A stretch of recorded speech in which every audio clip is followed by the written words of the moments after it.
Sensible à nos cris. Nous sommes rassemblés en ce lieu ce matin et nous prions que tu envoies ta parole. Parle au Saint-Esprit par le canal que tu t'es choisi. Enseigne et que les cœurs soient transformés. Enseigne et que les vies soient impactées.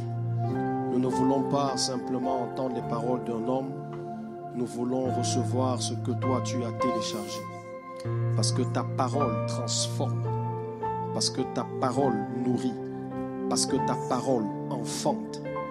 Qu'une destinée soit enfantée par ta parole ce matin.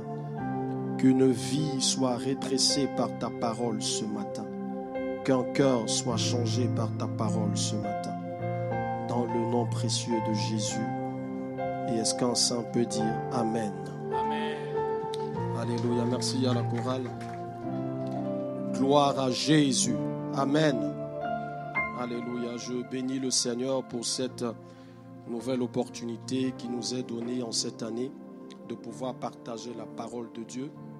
Je veux rendre grâce à Dieu et dire merci au pasteur Hugues, ainsi qu'à maman Solange et à tout le cortège pastoral de pouvoir nous donner cette opportunité de partager la parole en ce matin. Amen.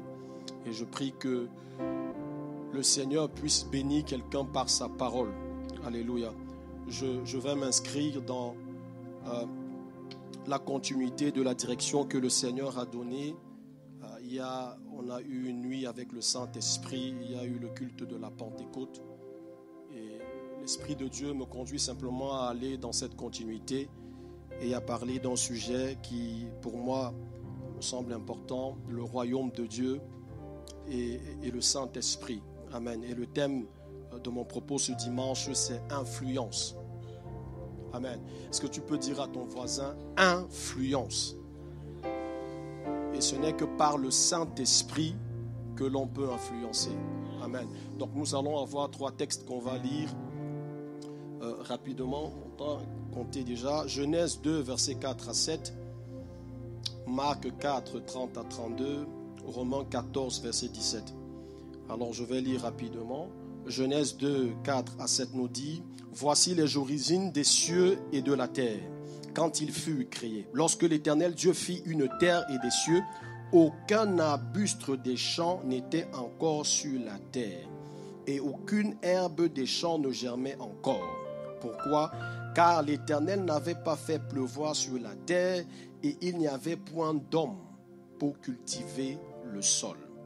Mais une vapeur s'éleva de la terre et arrosa toute la surface du sol.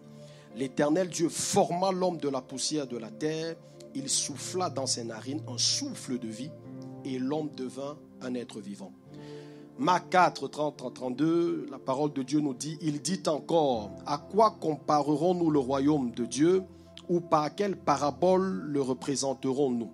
Il est semblable à un grain de sénévé, qui lorsqu'il le sème en terre est la plus petite de toutes les semences qui sont sur la terre, la plus petite. Mais lorsqu'il a été semé, il monte, devient plus grand que tous les légumes et pousse de grandes branches en sorte que les oiseaux du ciel peuvent habiter sous son ombre.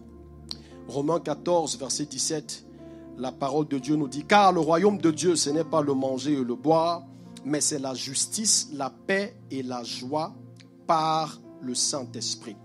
Je veux donner un petit contexte un peu en guise d'introduction avant d'entrer vraiment dans le sujet de l'influence. Jésus a parlé du royaume de Dieu et du Saint-Esprit plus que toute autre chose. Quand on regarde les paroles du Seigneur, il parle plus du royaume de Dieu et du Saint-Esprit plus que toute autre chose. En termes de statistiques, dans Matthieu, le terme royaume apparaît 53 fois. Marc, royaume, apparaît 19 fois. Dans Luc, 40 fois. Vous voyez, dans tous les évangiles, le mot royaume apparaît 117 fois et 8 fois dans les actes. pour vous dire combien c'est important cet aspect du royaume de Dieu. Et le Saint-Esprit dans les évangiles apparaît autour de 30 à 40 fois et dans les actes autour de 50 à 60 fois. Quand même Jésus est ressuscité dans Acte 1, 3, la Bible nous dit qu'il est ressuscité, il est venu voir les disciples et il leur parlait encore des choses qui concernent le royaume. Même après la mort.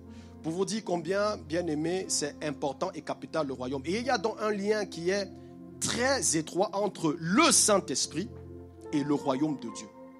Jésus a parlé du royaume dans les épîtres, dans les évangiles. Il a annoncé la venue du Saint-Esprit. Et dans Actes, les apôtres ont manifesté le royaume par le Saint-Esprit.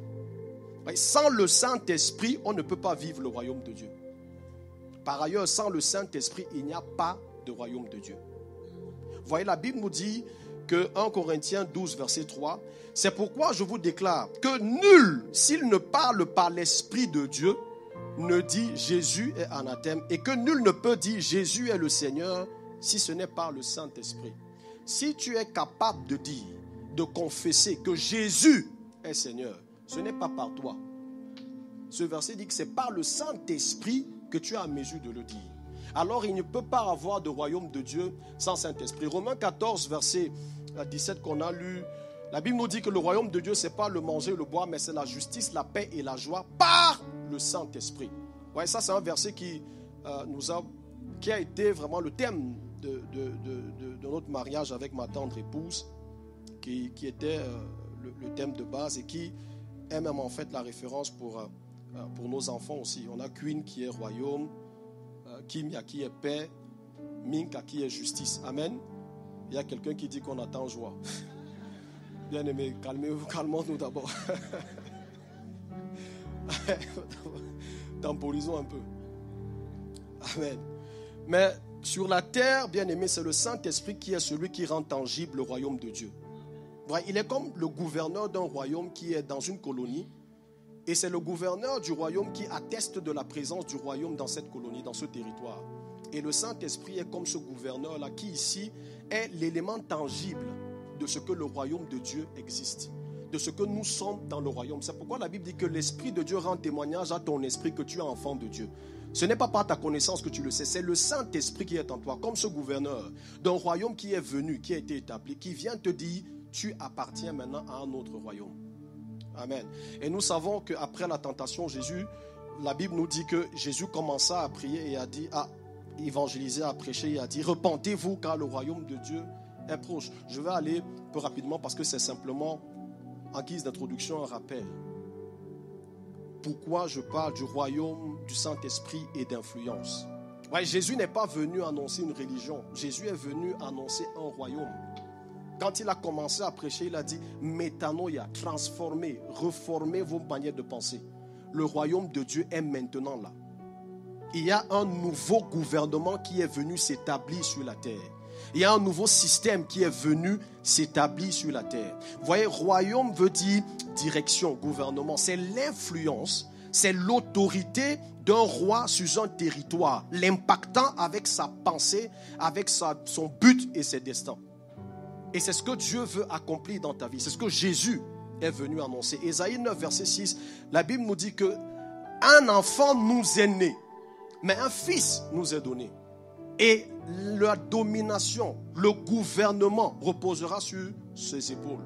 Et c'est la puissance de Dieu qui va étendre ce gouvernement. Donc, Jésus est venu annoncer le royaume. Il a vécu et il a manifesté ce royaume sur la terre. Mais c'est là par le Saint-Esprit. Dans Luc 4, verset 1, la Bible nous dit qu'il était rempli du Saint-Esprit. Après la tentation 14, il est revêtu de toute la puissance du Saint-Esprit pour pouvoir accomplir tout ce qu'il a accompli. Dans Acte 10, la Bible nous dit, nous savons comment Dieu a oint d'esprit et de force Jésus-Christ de Nazareth qui allait de lieu en lieu faisant du bien. Pourquoi je dis tout ceci, bien-aimé? Pour vous dire que Jésus est venu annoncer le royaume de Dieu et par la puissance du Saint-Esprit. Parce que sans le Saint-Esprit, il n'y a pas de royaume. Vous voyez, l'œuvre de Dieu l'œuvre de Christ n'est pas la finalité en soi. Mais c'est l'unique moyen pour recevoir le Saint-Esprit.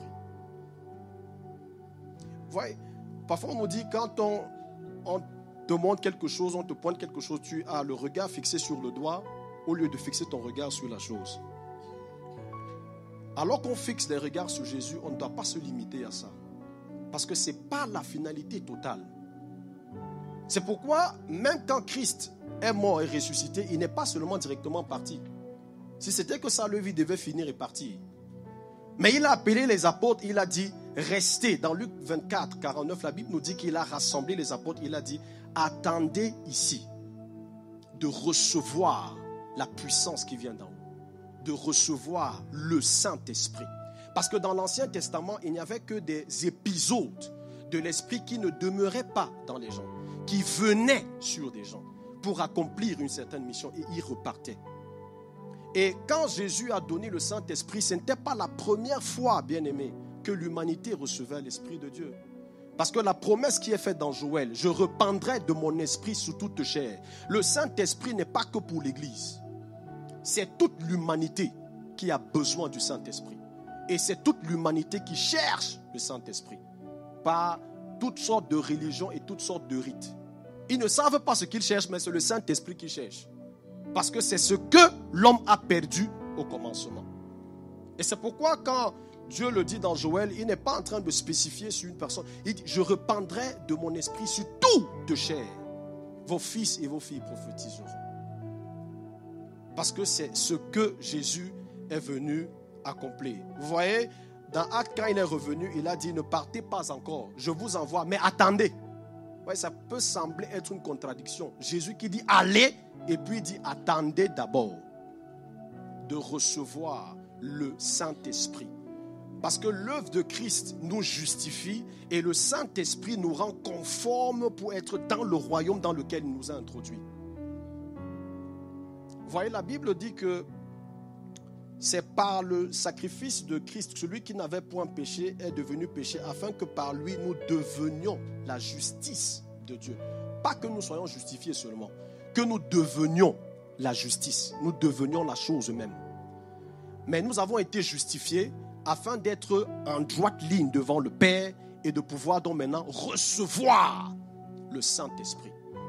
Parce que dans Genèse, la Bible dit que Dieu souffla en l'homme le souffle de vie et il devient une âme vivante. Le souffle de vie, la traduction, c'est l'esprit de vie. Dieu a soufflé le Saint-Esprit et l'homme est devenu une âme vivante, connectée à la présence de Dieu et il pouvait accomplir ce qu'il devait faire. Quand l'homme a péché, ce qu'il a perdu, c'est l'autorité, le royaume et ce gouvernement-là. Et c'est ce que Jésus est venu donc restaurer. Donc l'œuvre de Christ, bien-aimé, n'est pas d'abord pour que tu ailles au ciel, sinon il devait déjà te prendre. Mais c'est pour te donner le Saint-Esprit pour que tu vives la vie qu'il a prévue pour toi sur la terre. Je dis ça pour te dire, bien-aimé, que tu dois être passionné du Saint-Esprit. Parce que le prix pour que tu le reçoives a été trop grand. Est-ce que tu comprends, bien-aimé? Le prix pour que tu puisses avoir le Saint-Esprit a été trop grand. Il a fallu que Jésus-Christ vienne mourir pour que tu puisses recevoir le Saint-Esprit. Tout royaume a pour vocation de s'étendre. Et c'est là où je veux dire, s'étendre donc par l'influence. Vous voyez, le royaume de Dieu est comme ce grain de sénévé qui, petit, est planté en terre, mais qui grandit à devenir un arbre sur lequel les oiseaux viennent s'élever. Tu es appelé à influencer ton milieu. Tu es appelé à être une influence là où tu te trouves. Jésus a dit, il est avantageux pour vous que je m'en aille. Pourquoi? Parce que quand il était présent, toute la plénitude du Saint-Esprit était sur lui. Vous voyez, le Dieu qui est infini et intemporel était limité dans l'espace et dans le temps. Quand Jésus était là, il n'y avait pas de manifestation du Saint-Esprit quelque part.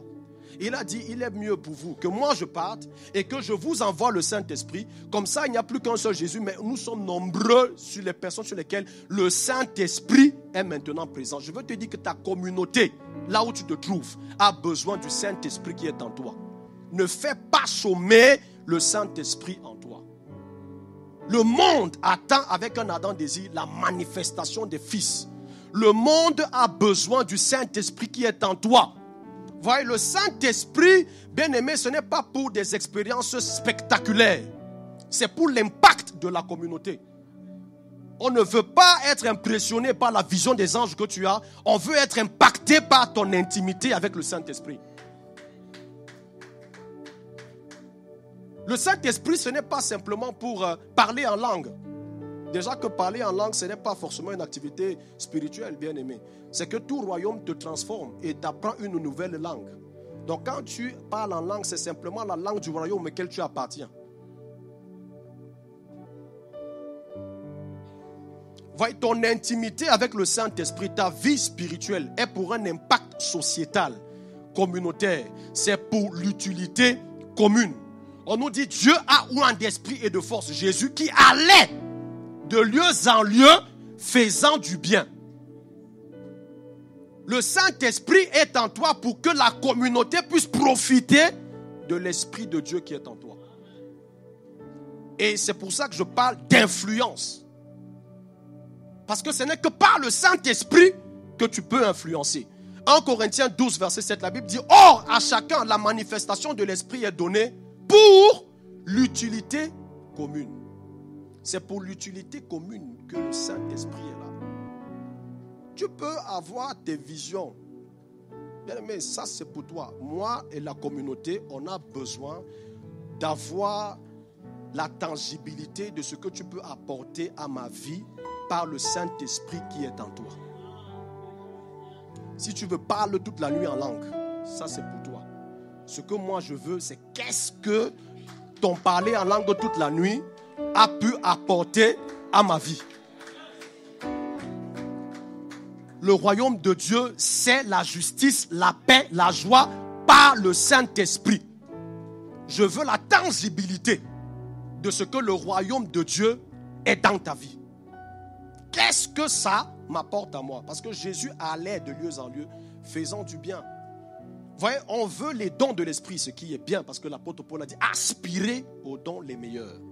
Mais le plus important d'abord, le fruit de l'esprit. Vous voyez, tu peux manifester les dons de l'esprit et être charnel. L'apôtre Paul a dit aux Corinthiens, il ne vous manque rien en ce qui concerne les dons de l'esprit, en ce qui concerne la manifestation de l'esprit, mais vous êtes des hommes charnels. Parce que vous parlez en langue, vous prophétisez, mais il y a parmi vous des querelles. Il y a parmi vous des divisions. Il y a des choses qu'on n'entend même pas chez les mondains. Des choses qu'on n'entend même pas chez les païens. Ça se retrouve chez vous, au milieu de vous, avec tout le Saint-Esprit. Et le parler en langue. Qu'est-ce que ça apporte à la communauté? Ton intimité avec Dieu doit avoir un impact communautaire, sociétaire. Vous voyez, ce qui devait être une bénédiction est devenu un sujet de discorde. Le parler en langue qui devait être une bénédiction est devenu maintenant une mesure de spiritualité. À Corinthe, c'était si tu parles en langue ou tu parles pas en langue, on commence à mesurer, je suis plus spirituel que toi. Ta plus spiritualité, qu'est-ce que ça m'apporte de moi dans ma vie de chaque jour? Vous voyez, l'Esprit de Dieu et notre intimité avec le Saint-Esprit n'est pas pour des expériences sporadiques. C'est pour le quotidien de la vie. Ce n'est pas pour voir des anges ou des choses quelquefois, non. C'est pour le quotidien de ma vie de chaque jour, l'impact que l'Esprit de Dieu apporte. Il y a un livre, un best-seller que j'ai lu, c'était Influence, The Psychology of Persuasion, par Robert Cialdini. Il parlait de 5 armes pour influencer. Après, j'ai vu que c'était beaucoup plus des choses pour convaincre. Déjà, il parle de la psychologie de la persuasion. Ouais. Le monde regarde les choses simplement pour gagner toujours pour soi. Jésus parle d'influence pour la communauté des autres. Et je veux rapidement partager quelques piliers de l'influence que moi j'ai pu tirer de la parole de Dieu. Amen. Le premier pilier d'influence, et ce n'est que par le Saint-Esprit, c'est d'abord la connaissance. La connaissance. Et dans connaissance, je vois 2 aspects. Le premier aspect, c'est que tu dois connaître qui tu es. Jean 14, 26, la Bible nous dit, mais le consolateur. Vous voyez, quand je dis la Bible nous dit, excusez-moi, parce que moi j'ai déjà ça ici, donc je dis directement, amen. Désolé la technique. Mais le consolateur, l'Esprit Saint, que le Père enverra à mon nom, vous enseignera toutes choses et vous rappellera tout ce que je vous ai dit. Il n'y a pas de plus mauvais élève que celui qui ne veut pas apprendre.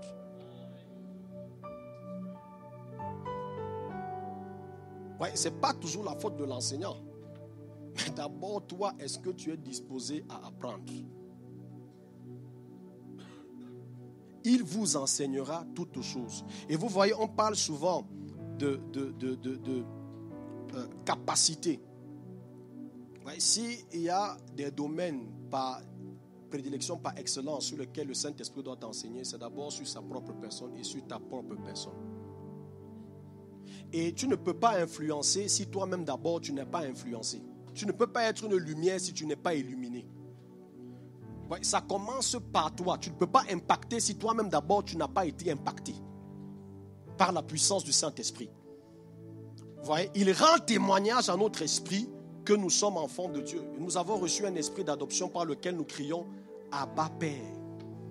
Ça commence d'abord par connaître qui est ta source. Vous voyez, quand le Saint-Esprit, comme un gouverneur qui vient, il brise ton passé pour te reconnecter à un passé que toi tu ne connaissais pas. Vous voyez, tu as pu vivre des choses dans la chair qui t'ont cassé. Mais quand tu viens en Christ, tu comprends que ça c'est la chair. Moi je suis esprit et l'esprit qui a été élu avant la fondation du monde. Avant que le monde ne soit créé, j'étais déjà choisi en Dieu. Donc tout ce qui a pu être brisé dans mon corps, oui, je dois restaurer. Mais ce que je suis principalement est d'abord esprit qui vient de Dieu. Vous savez, on a dit à Jésus, mais on connaît ta mère, on connaît ton père, on connaît tes frères. Jésus a dit que non, moi je ne suis pas d'ici, je viens d'en haut.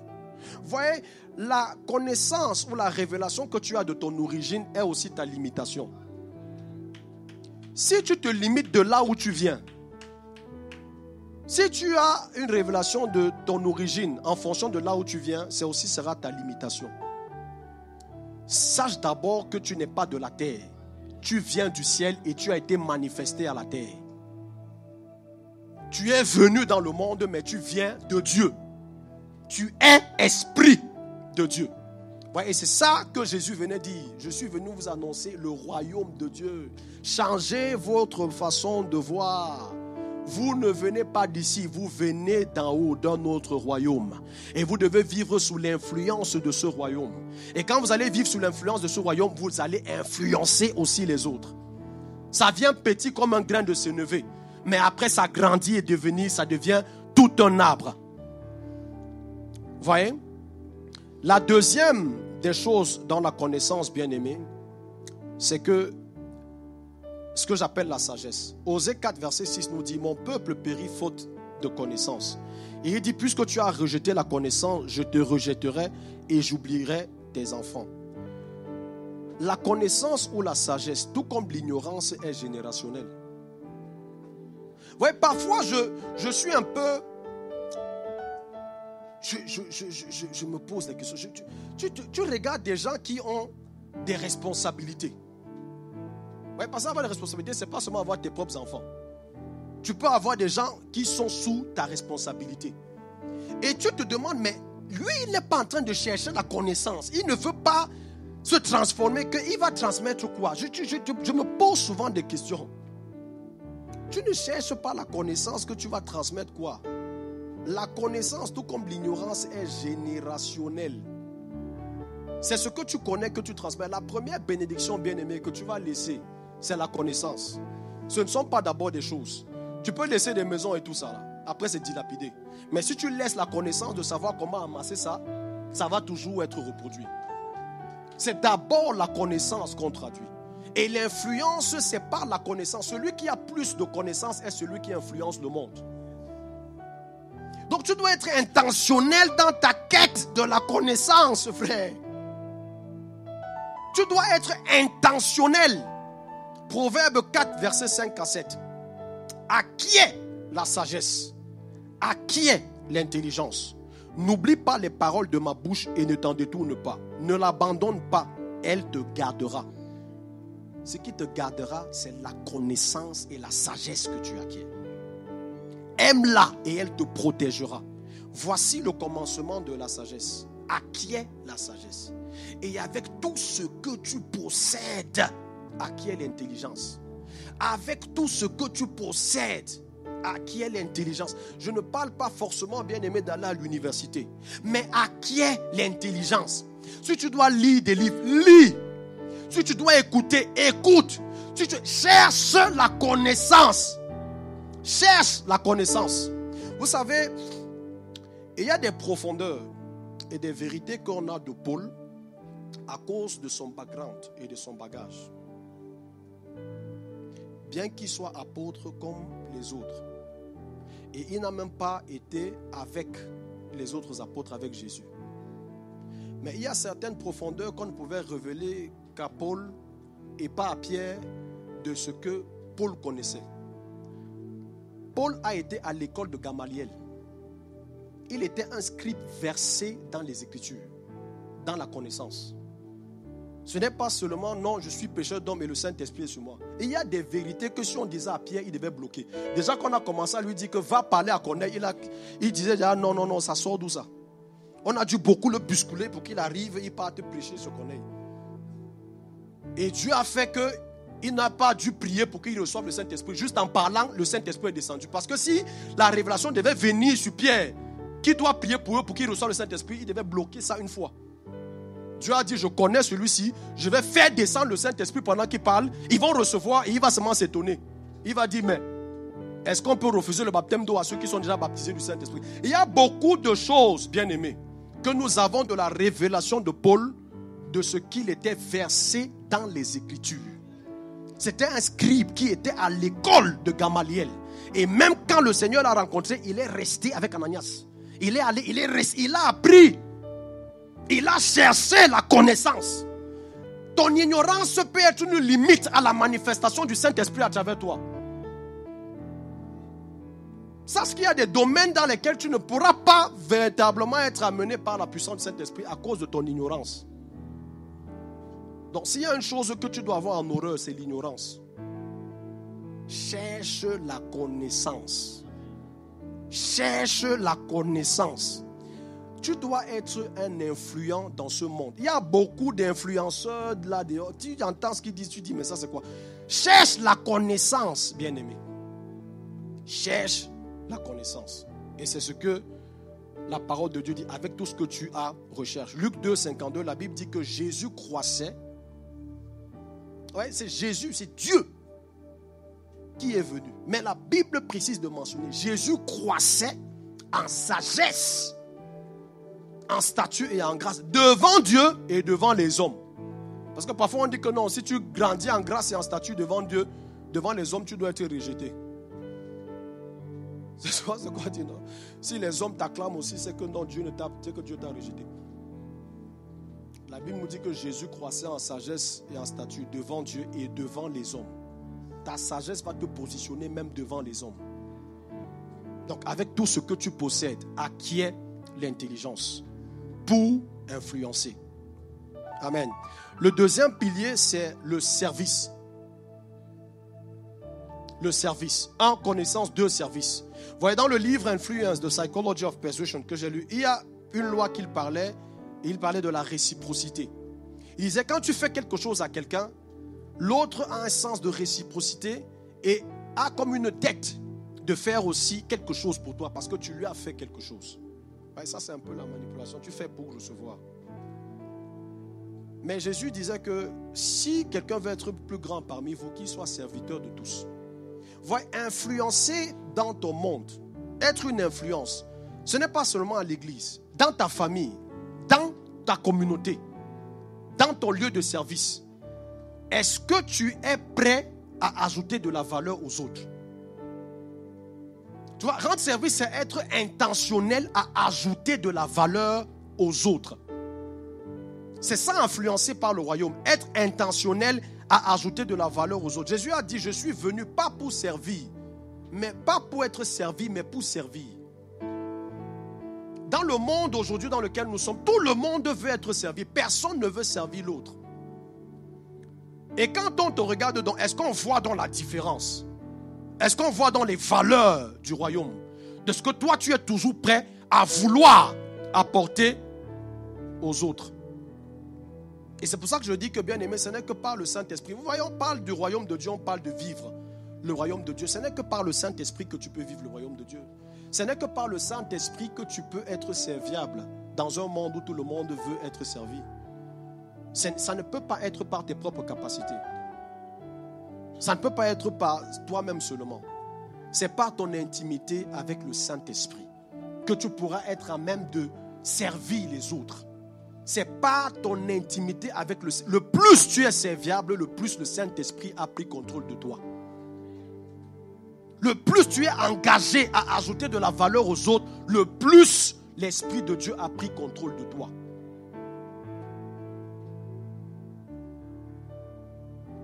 Vous voyez, l'apôtre Paul a dit, je fais tout pour la gloire de Dieu. Je fais tout pour la gloire de Dieu. Que ce soit de manger, de boire, que ce soit de faire quelque chose pour quelqu'un, pour une autre personne. Je fais tout pour la gloire de Dieu. Je donne toujours mon meilleur. Parce que je ne le fais pas comme pour lui, mais je le fais pour la gloire de Dieu. Il y a un truc qui m'a vraiment beaucoup marqué quand j'ai lu ce texte. Luc 14, verset 12 à 14. C'est comme une parabole. Et ça m'a étonné un peu. Jésus dit, il dit aussi à celui qui l'avait invité, lorsque tu donnes un dîner ou un souper, n'invite pas tes amis, ni tes frères, ni tes parents, ni des voisins riches, de peur qu'ils ne t'invitent à leur tour et qu'on ne te rende l'appareil. Mais lorsque tu donnes un festin, invite des pauvres, des estropiés, des boiteux, des aveugles, et tu seras heureux de ceux qui ne peuvent te rendre l'appareil, car elle te sera rendue à la résurrection des justes. Jésus dit que si tu fais quelque chose, n'invite pas ceux qui peuvent te donner en retour. Vous voyez, parfois on fait des choses parce qu'on sait que non.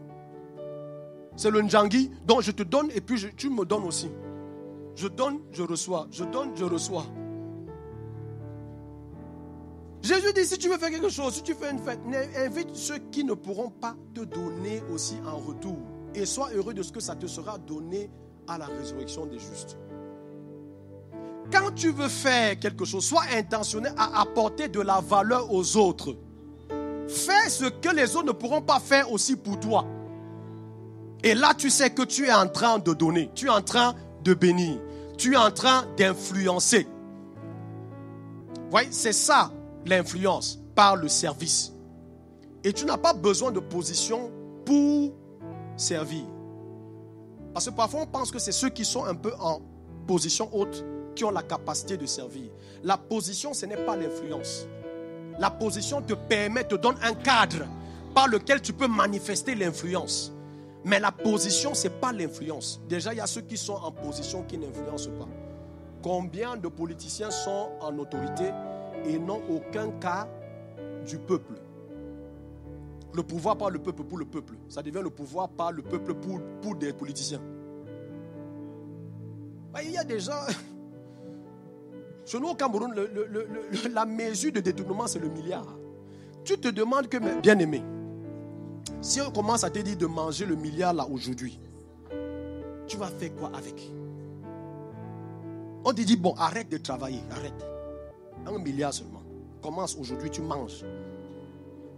Tu ne vas pas finir. Mais le gars ne prend pas 1, 2, 3, 4, 5. C'est pour faire quoi? Seigneur Jésus, il y a des choses parfois, tu dis Saint-Esprit. Si tu penses à ça, tu dis changeons de sujet. Ouais. Jacques 4, verset 17 nous dit, celui donc qui sait faire le bien et qui ne le fait pas, commet un péché. Celui qui sait faire le bien et qui ne le fait pas, commet un péché. Si tu sais que tu peux faire et tu ne fais pas, tu es en train de commettre un péché. Le service. Vous voyez, le service aussi, bien aimé, c'est le pardon. On connaît tous la parabole du fils prodigue. Mais on voit la parabole du fils prodigue sous l'angle de celui qui a délapidé et qui est revenu pleurer, on l'a accepté. Est-ce qu'on regarde souvent sur le spectre du père qui reçoit et qui fait la fête pour quelqu'un qui a brisé son cœur? Est-ce que tu es prêt à faire une fête pour quelqu'un qui a brisé ton cœur? Voyez, c'est ça, servir. C'est ça, influencé par le royaume. Le pardon. Est-ce que tu es prêt à donner une fête pour quelqu'un qui a brisé ton cœur? On regarde à la parabole du fils prodigue, on voit, on s'identifie au fils qui est parti et qui est revenu. Mais qu'en est-il du père? Est-ce que tu peux jouer le rôle du père? Et tu n'es pas père seulement pour ton propre enfant. Qu'en est de ce que quelqu'un t'a fait? Si un ami est parti, t'a brisé, est-ce que tu peux aller couper le bélier pour le célébrer? C'est ça que Jésus annonce. C'est ça l'influence. Quand le monde dit que jamais, le Saint-Esprit en toi te dit non, tu dois pardonner.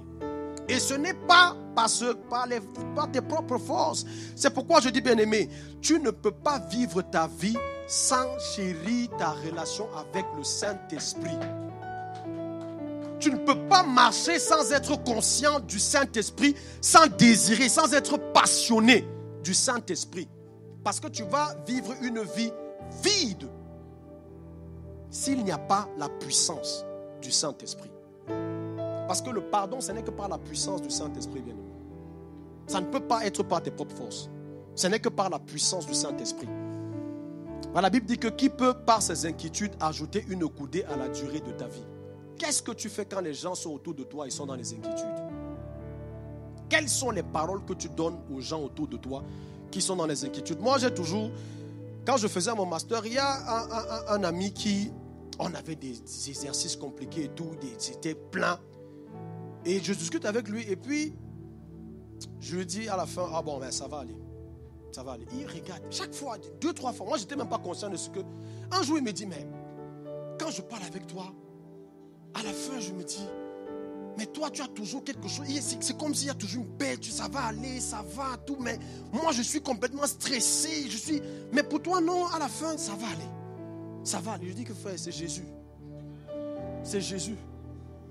Et avant qu'il nous voie, je l'avais invité. On avait prié pour lui à l'église.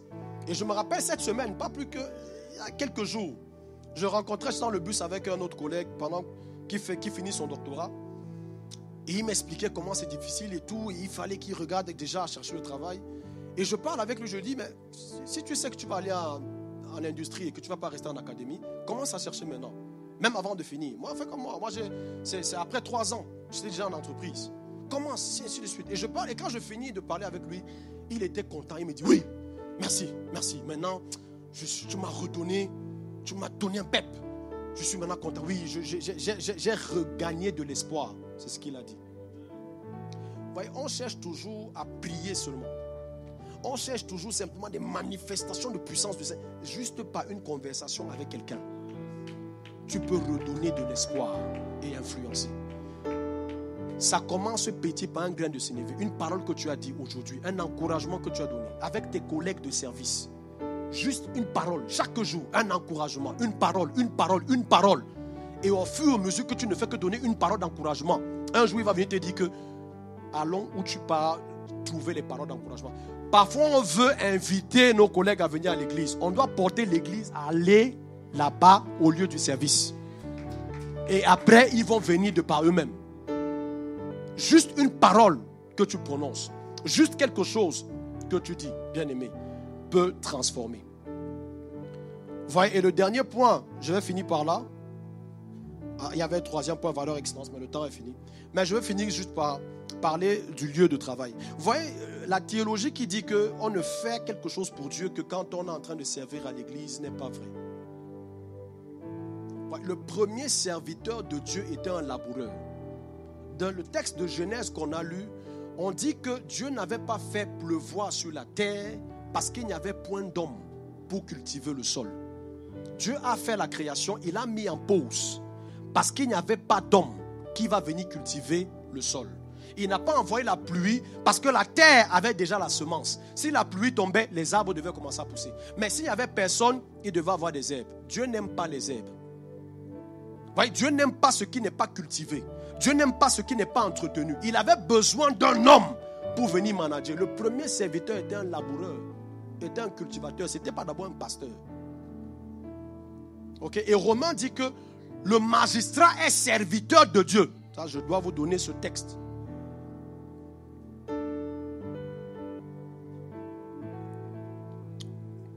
Romains 13, verset 4. Ah, merci. Le magistrat est serviteur de Dieu pour ton bien. Mais si tu fais le mal, crains, car ce n'est pas en vain qu'il porte l'épée, étant serviteur de Dieu pour exercer la vengeance et punir celui qui fait le mal. Ce n'est pas qu'à l'église que tu es serviteur de Dieu. Le magistrat d'ailleurs est serviteur de Dieu. C'est pour te dire, bien aimé, que tu n'as pas besoin de quitter ton travail pour servir Dieu. Dans ton travail, tu es en train de servir Dieu. Il faut être conscient de ça.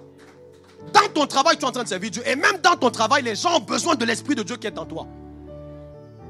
Tu dois apporter le Saint-Esprit qui est en toi, même dans ton lieu de travail.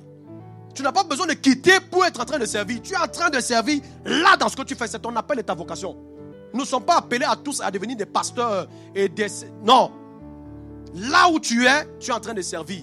Et sachez bien aimé que les personnes qui ont apporté un plus grand réveil, des choses extraordinaires, même dans la parole de Dieu, ce n'étaient pas d'abord des gens qui étaient dans le ministère pastoral. Joseph n'était pas un pasteur ou un prophète. Il était premier ministre d'Égypte. Ouais, et c'est par la puissance du Saint-Esprit, l'Esprit qu'il a manifesté la gloire de Dieu. Et des lois ont été changées et transformées. Daniel n'a pas été un impact de par sa position de prophète. Il était secrétaire intendant du roi de Babylone. Quand il a créé l'impact qu'il a créé. N'attends pas d'abord d'être pasteur. Non. Tu as reçu le Saint-Esprit. Et là où tu es, le Saint-Esprit doit manifester le royaume de Dieu. Tu dois influencer là où tu te trouves. Dans ta famille, dans ta communauté. Là où tu es, le Saint-Esprit est là. Il y a des endroits où aucun pasteur ne peut arriver si ce n'est toi. Sache bien aimé qu'on doit être en position d'influence. Vous savez, là, malgré tout le don de Joseph d'interpréter les songes, le songe est venu au roi d'Égypte, pas à Joseph. Parce que c'est le roi qui était en position d'influencer. Si Joseph avait eu le songe et il interprétait, il devait interpréter ça en prison où il était là-bas. C'est venu au roi parce que c'est le roi qui pouvait influencer. Et la capacité à Joseph d'interpréter, il est venu interpréter et le roi lui a dit, bon, je te nomme premier ministre. Ouais, ce ne sont pas les apôtres qui ont pris le corps de Jésus, c'est Joseph d'Arimathée. Parce que c'était un gars influent. Ouais, ne quitte pas ta position, reste dans ta position, reste dans ta vocation et apporte le royaume de Dieu dans ta vocation. Apporte le royaume de Dieu dans ta vocation, dans ton champ.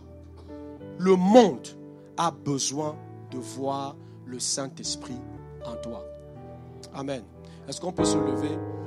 On va prier, bien-aimés.